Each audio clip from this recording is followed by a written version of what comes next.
जिस बांग्लादेश की आजादी के लिए भारत ने अपना खून बहाया, उसी बांग्लादेश ने भारत की पीठ में एक बहुत बड़ा कूटनीतिक छुरा घूम दिया है। बांग्लादेश के प्रधानमंत्री तारिक रहमान इस समय चीन के ऑफिशियल दौरे पर हैं, विजिट पर हैं, और वहां बीजिंग में उन्होंने चीन के साथ कुछ ऐसे एग्रीमेंट्स किए हैं, कुछ ऐसी डील समझौते किए हैं जो सीधे तौर पर भारत की सुरक्षा और संप्रभुता को चुनौती दे रहे हैं। पहले तीस्ता नदी प्रोजेक्ट और अब भारत के हाथ से रणनीतिक रूप से बेहद अहम मोंगला पोर्ट भी निकल गया है। जी हां, सिर्फ इतना ही नहीं, चीन बांग्लादेश को लड़ाकू विमान भी देगा। और आखिर क्या है तारिक रहमान और शी जिनपिंग की इस सीक्रेट डील का पूरा सच, और कैसे चीन अब हमारे चिकन नेक कॉरिडोर तक पहुंचने वाला है, जानते हैं इनसाइड स्टोरी आसान भाषा में। नमस्कार। तो आगे बढ़ते हुए आपको बताएं सबसे पहले यह कि तीस्ता नदी परियोजना क्या है। तीस्ता नदी भारत से होकर बांग्लादेश में जाती है और इसके पानी के मैनेजमेंट को लेकर लंबे समय से भारत और बांग्लादेश में बातचीत चल रही है। अंतिम समझौता नहीं हुआ।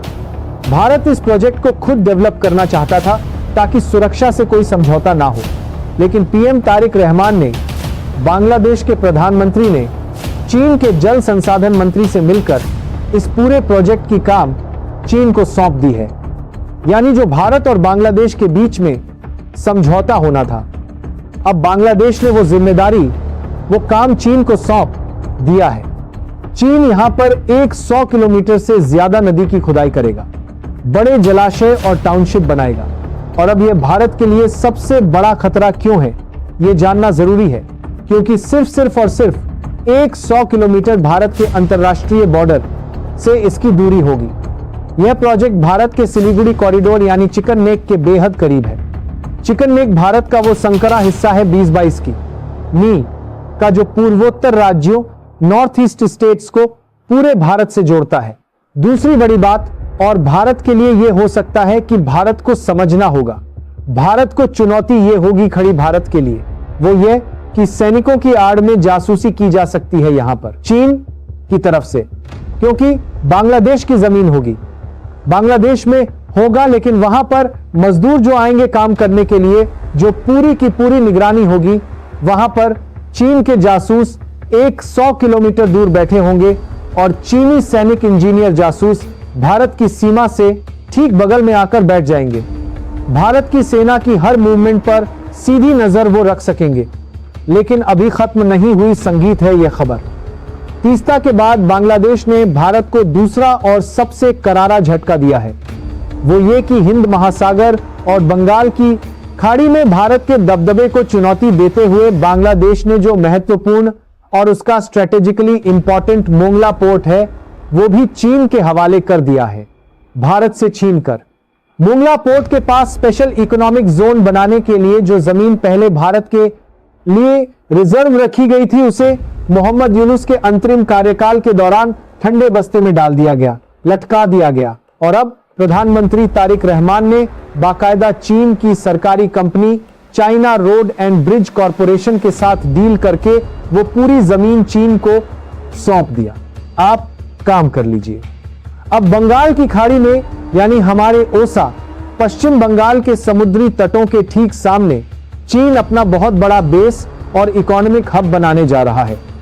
कूटनीति की भाषा में कहें तो चीन ने भारत को घेरने की अपनी स्ट्रिंग ऑफ पर्ल्स, यानी जो नीति है उसकी स्ट्रिंग ऑफ पर्ल्स की, उसमें एक बड़ा मोती और चीन ने पिरो दिया है।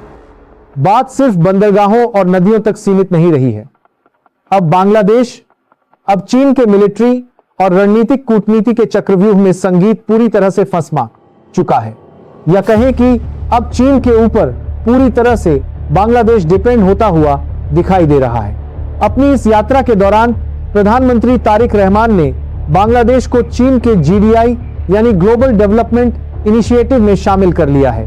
इसके साथ ही दोनों देशों के बीच डिफेंस सेक्टर में बड़ी डील्स हो रही हैं। बांग्लादेश की एयरफोर्स को अपग्रेड करने के बहाने चीन उन्हें नए फाइटर जेट्स और मिलिट्री हार्डवेयर सप्लाई करने का समझौता कर रहा है। यानी आने वाले दिनों में भारत के पूर्वी मोर्चे पर, ईस्टर्न फ्रंट पर बांग्लादेश की सेना पूरी तरह से चीनी हथियारों और चीनी कम्युनिकेशन सिस्टम से लैस होगी, जो भारतीय डिफेंस इंटेलिजेंस के लिए एक बहुत बड़ा सिरदर्द बनने वाला है। शेख हसीना के जाने के बाद बांग्लादेश का झुकाव जिस तेजी के साथ चीन की तरफ बढ़ा है, वो भारत की राष्ट्रीय सुरक्षा के लिए एक अलार्मिंग सिचुएशन है। भारत चारों तरफ से चीनी दखल से गिरता जा रहा है। अब देखना यह होगा कि दिल्ली भारत इस कूटनीतिक झटके का जवाब किस तरह देता है। वैसे आपको क्या लगता है, क्या भारत को बांग्लादेश के प्रति अपनी नीति को और सख्त करना चाहिए और उनके नागरिकों को दी जाने वाली रियायतों पर रोक लगानी चाहिए? अपनी राय कमेंट बॉक्स में जरूर लिखें। नमस्कार।